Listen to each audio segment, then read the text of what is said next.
Salam koperasi, rekan-rekan para pecinta dan penggiat koperasi yang saya cintai dan saya banggakan. Selamat berjumpa kembali dalam channel Rumah Koperasi kita. Dalam kesempatan ini saya akan memberikan sebuah pandangan saya terhadap pertanyaan, apakah koperasi harus melakukan kegiatan bisnis?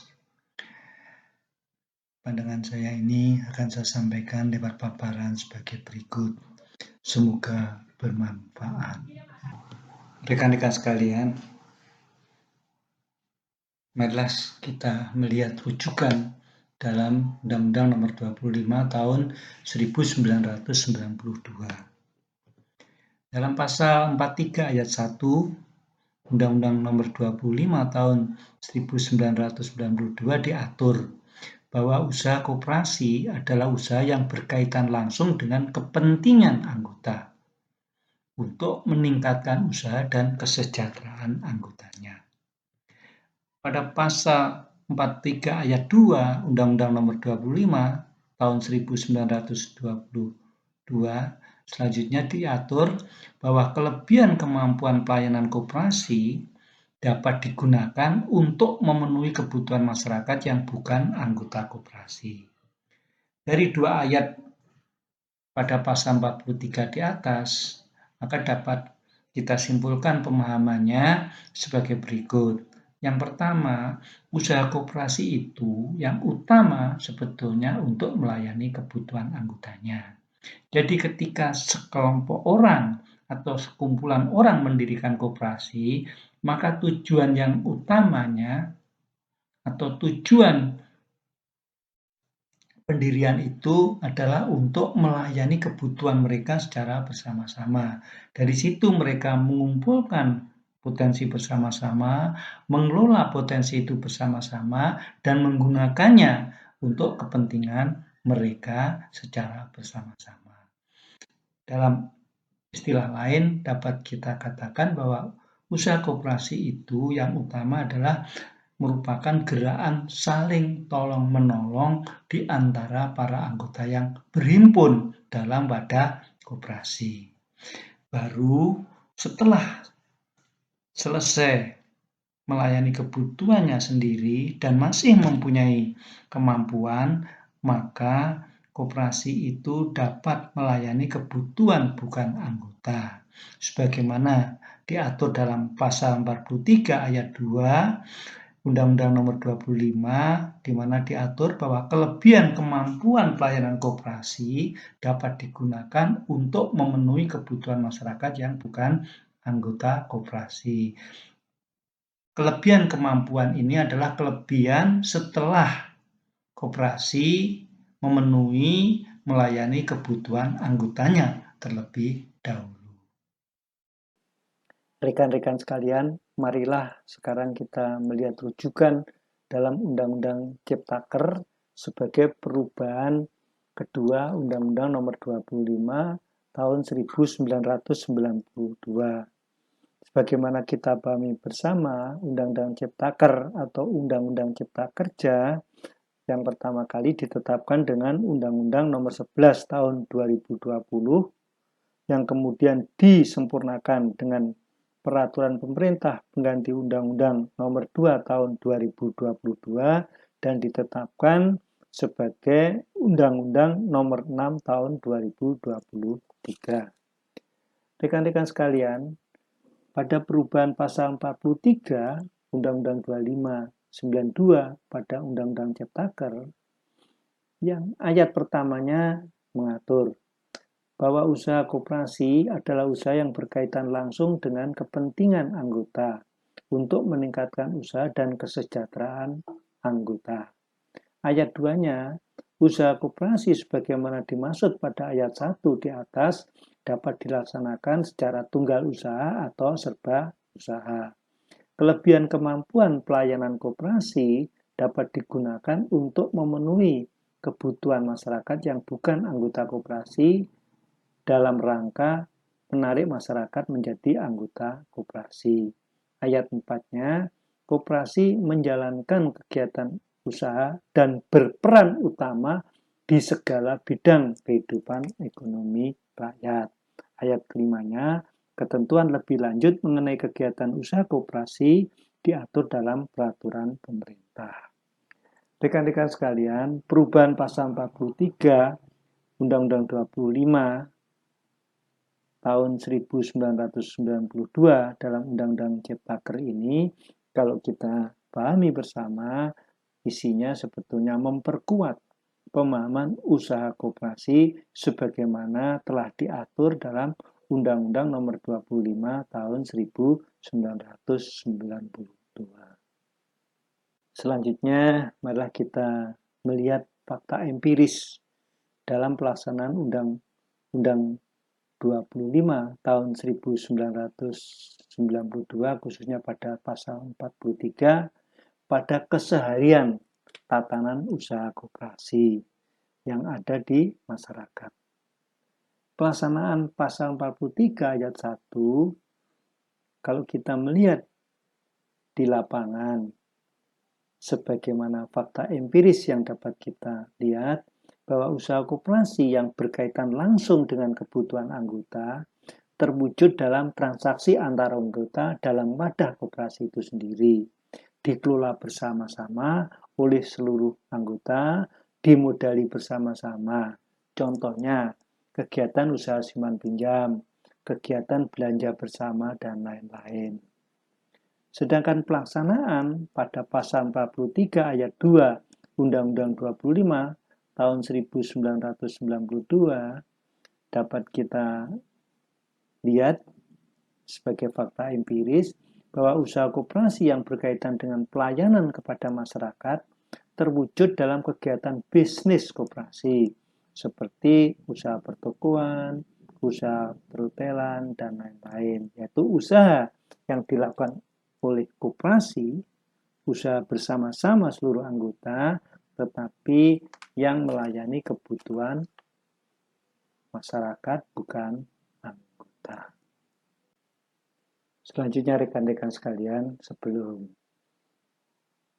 saya meneruskan paparan saya ingin juga menyampaikan rujukan dalam PP 7 tahun 2021 tentang kemudahan, perlindungan, pemberdayaan koperasi, usaha kecil, mikro dan menengah sebagai peraturan pelaksanaan Undang-Undang Cipta Kerja sebagai berikut. Pada penjelasan pasal 12 ayat 4 PP 7 tahun 2021 tertulis di sana, transaksi bisnis kepada masyarakat bukan anggota koperasi dan transaksi pelayanan kepada anggota koperasi disusun menjadi laporan keuangan integrasi koperasi. Saya ingin menyampaikan dari penjelasan itu sebuah pemahaman terkait dengan usaha pelayanan kepada anggota sebagaimana diatur dalam pasal 43 Undang-Undang Nomor 25 tahun 1992 maupun dalam Undang-Undang Cipta Kerja ialah satu, bahwa pelayanan anggota itu disebut transaksi pelayanan.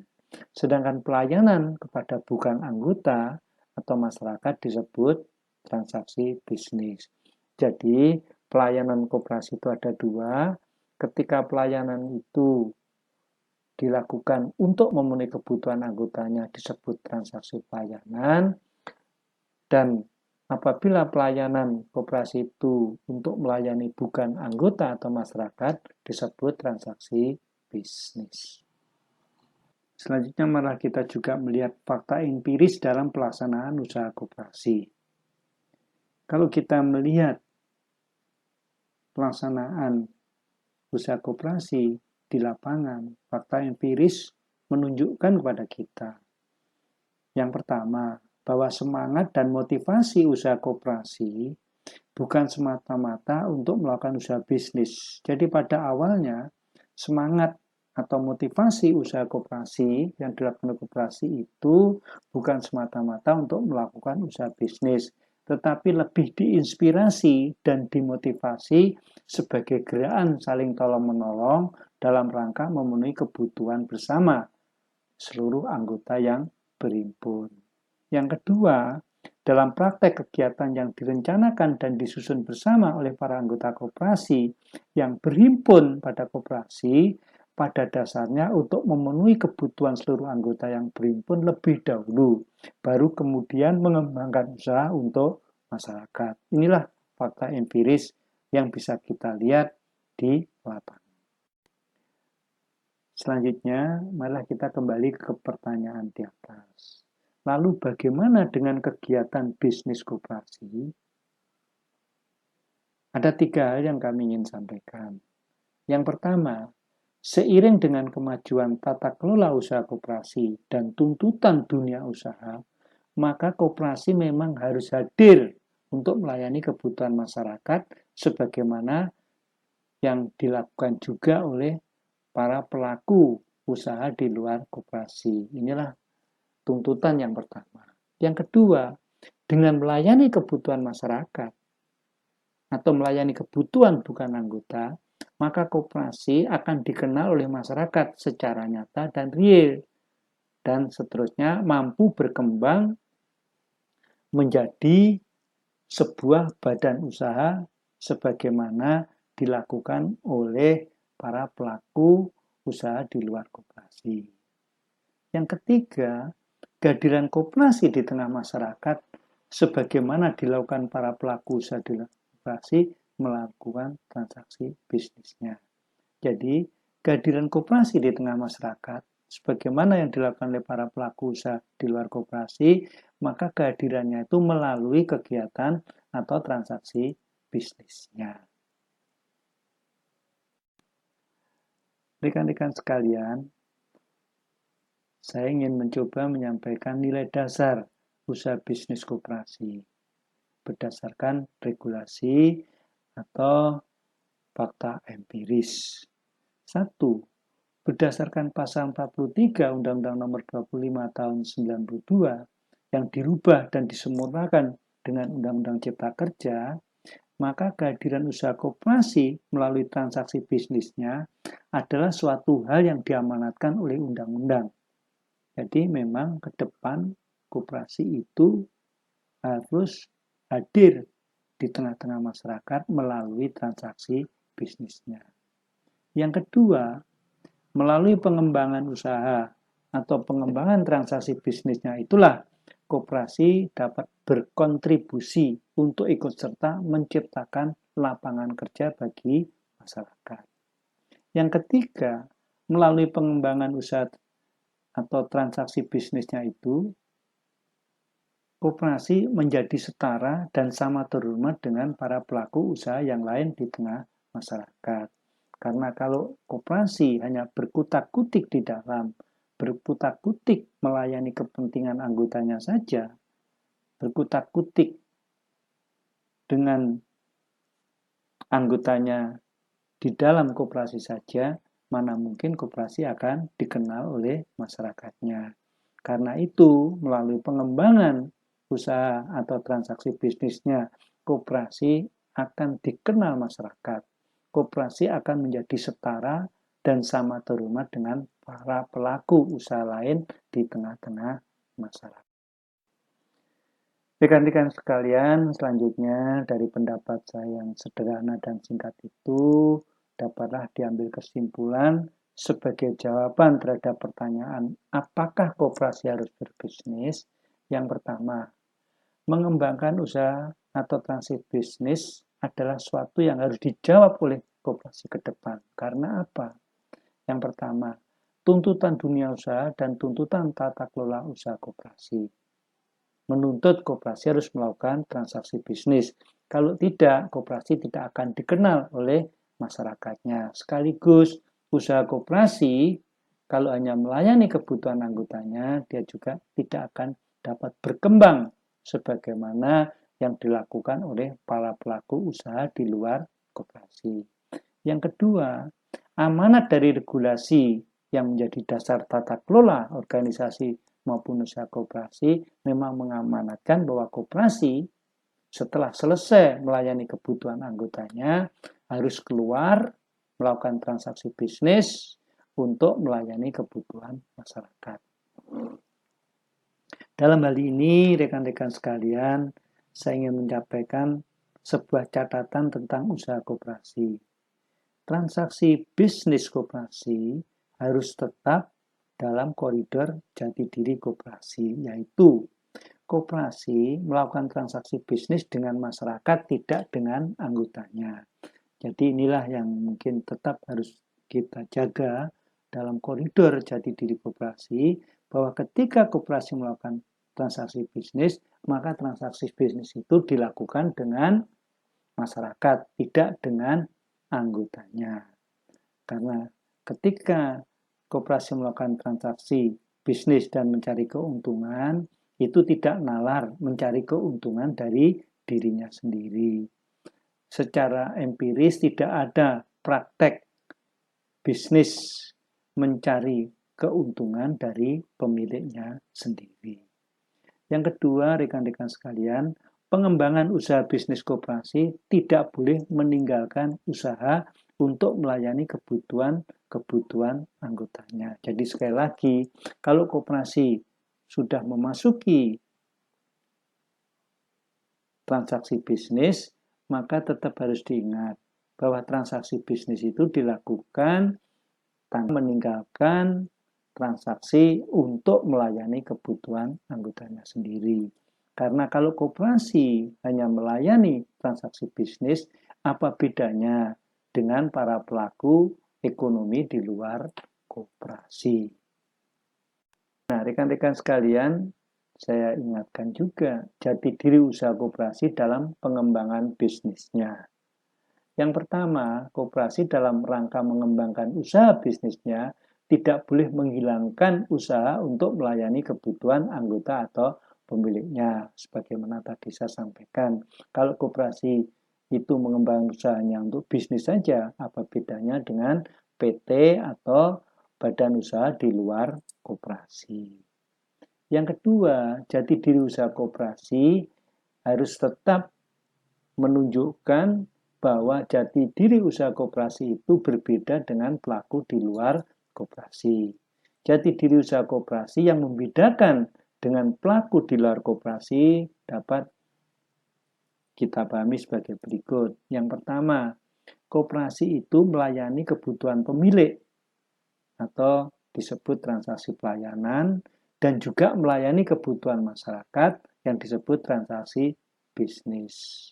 Sedangkan pelaku usaha di luar koperasi hanya melayani kebutuhan masyarakat atau transaksi bisnis. Itulah bedanya usaha koperasi dengan usaha para pelaku di luar koperasi. Koperasi melakukan transaksi pelayanan sekaligus transaksi bisnis. Kalau pelaku di luar koperasi hanya melayani atau melakukan kegiatan transaksi bisnis. Apabila ada masukan, saran untuk menyempurnakan jawaban terhadap pertanyaan yang menjadi topik dalam paparan ini, dimohon berkenan menyampaikan dalam kolom komentar pada channel YouTube Rumah Koperasi kita. Terima kasih, semoga bermanfaat. Salam koperasi.